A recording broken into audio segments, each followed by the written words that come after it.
Kalau misalkan anak sekolah di sekolah yang favorit itu memang harus diawali dulu dari rumah alias dari orang tuanya sendiri. Itu berarti kan sudah melewati fase 1.000 hari pertama, kemudian sudah masuk ke fase pertumbuhan ke balita, bahkan sampai ke remaja. Nah, hal yang perlu yang disiapkan oleh orang tua kepada anak-anaknya yang entah itu perempuan entah laki-laki, apa saja dokter? Pada prinsipnya tentu sama saja kan, terkait perkembangan otak ini tidak tergantung jenis kelaminnya kan? Iya betul, memang nggak. Kalau kita bicara kecerdasan nggak ada hubungan lagi atau relasi lagi dengan jenis kelamin ya gitu. Jadi, nah kalau kita bicara sekarang mengenai sebagai parents gitu ya, maka sebetulnya kalau kita udah bicara masa kanak-kanak itu tidak terlepas kalau tadi kita bicara masalah kehamilan dan nutrisi selama kehamilan ya, masa kita bilang persalinannya pun juga penting begitu loh. Oke. Karena apa yang terjadi selama kehamilan itu akan diresumekan atau ya istilahnya finalnya itu ada di masa persalinannya begitu. Karena kesalahan atau kesalahan mengambil keputusan, keterlambatan dalam mengambil keputusan, maka itu bisa berdampak fatal gitu untuk bayinya nantinya begitu. Iya, iya, iya. Nah, jadi begini, tidak ada satu studi pun juga gitu yang berhasil membuktikan apakah persalinan normal atau persalinan sesar itu bisa mempengaruhi kecerdasan anak atau enggak begitu loh. Karena kunci yang terpenting adalah bagaimana kondisi anak pada saat dilahirkan. Jadi mau lahiran sesar tetapi dalam kondisi bugar dan sehat, itu anaknya juga akan tetap memiliki tingkat kecerdasan yang baik dibandingkan dari yang lahirnya normal tapi sempat mengalami yang namanya hipoksia atau kekurangan oksigen sewaktu dalam proses persalinannya begitu loh. Ya. Jadi tingkat kebugaran anak atau Apgar score pada saat dia lahir itu akan bisa mempengaruhi kecerdasan dia nanti di kemudian hari. Dalam hal ini kecerdasan kita bicara kemampuan kognitif atau kemampuan ya kecerdasan intelektualnya begitu.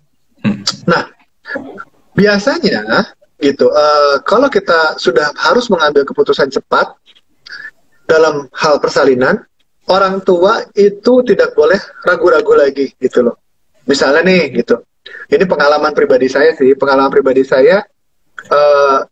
pada saat lagi coba lahiran normal, terus ternyata macet nih, ibunya kehabisan tenaga, bayinya nggak lahir-lahir gitu. Akhirnya kita putuskan, oke, ini harus sesar begitu. Nah, tahu-tahu diskusi dulu keluarganya gitu loh. Bapaknya nanya ke orang tuanya nanya lagi ke kakaknya gimana gitu loh. Nah ini prosesnya begini akan menunda gitu loh, menunda proses persalinannya sehingga kondisi bayinya pada saat lahir menjadi suboptimal atau nggak optimal lagi. Nah ini harus kita perbaiki gitu loh, karena keterlambatan seperti ini bisa mempengaruhi nanti ke depannya. Benar. Juga kadang-kadang ada yang ketakutan gitu, kata dokternya, Bu, ini bayinya posisinya salah nih. Ya mendingan jangan normal, sesar aja.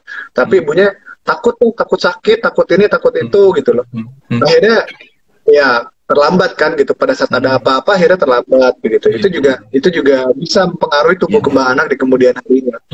Karena apa? Karena pada saat otak bayi mulai kekurangan oksigen yang biasanya terjadi pada saat kontraksi sudah dimulai, atau pada saat sudah mulai adanya kontraksi, maka dampaknya itu bisa panjang begitu loh.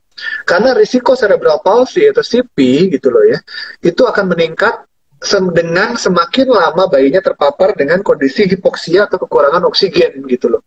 Jadi kita butuh supaya bayinya selalu berada dalam tingkat oksigenasi yang bagus dan cukup, sehingga proses persalinan itu nggak cukup cuma sekedar datang pada saat bukaan udah hampir lengkap atau udah bukaan gede baru datang ke rumah sakit, tapi yang terpenting adalah observasi pada saat selama proses persalinan itu terjadi begitu. Nah, kalau kita bicara lebih jauh lagi, kalau udah lahir, tumbuh kembang anak dan lain-lain, itu biasanya kita ngikutin, artinya mengikuti apa yang sudah kita tabur dan kita tuai gitu loh pada saat kita selama hamil, persalinan dan jadi anak begitu. Jadi kalau kita rajin mengelola lahannya dengan baik, kita kasih pupuk gitu loh, maka bibit yang tadinya biasa-biasa aja pun juga bisa menjadi tanaman yang bagus begitu loh. Sehingga pada saat dipanen nanti buahnya manis. Nah itulah dia. Masa bibitnya itu kan orang tuanya, ibu dan ayahnya. Bibitnya biasa-biasa aja, orang tuanya nggak menonjol bagaimana, dari keluarga yang biasa-biasa juga begitu loh. Tetapi pada saat kehamilannya bisa dinutrisi dengan baik, bisa dipelihara dengan baik, begitu. Pada saat kehamilannya mendapatkan semua kebutuhan nutrisi esensialnya dengan baik, maka pasti akan menghasilkan buah yang bagus begitu loh. Dan buah yang bagus itu kan dipanennya nanti setelah lahir. Nah, kemudian pada saat tumbuh kembang itu di luar dari badan, itu tentunya akan menjadi tugas dari orang tuanya juga untuk membina apa yang sebagai langkah paripurna begitu loh. Nanti ke depannya bagaimana. Tetapi jelas kan akan lebih mudah bagi kita untuk mengajar anak dengan kecerdasan yang baik daripada mengajar anak yang memiliki resiko gangguan kognitif gitu, atau memang memiliki gangguan kognitif begitu loh, yang berkebutuhan khusus. Dan itu semua memang membutuhkan kerja keras begitu loh. Dan semua anak itu spesial. Semua anak itu spesial. Nggak ada anak yang dalam tanda kutip bodoh, itu nggak ada. Semua adalah tergantung bagaimana kita mengerti gitu loh, celahnya di mana untuk bisa memberikan edukasi yang baik untuk anak kita begitu.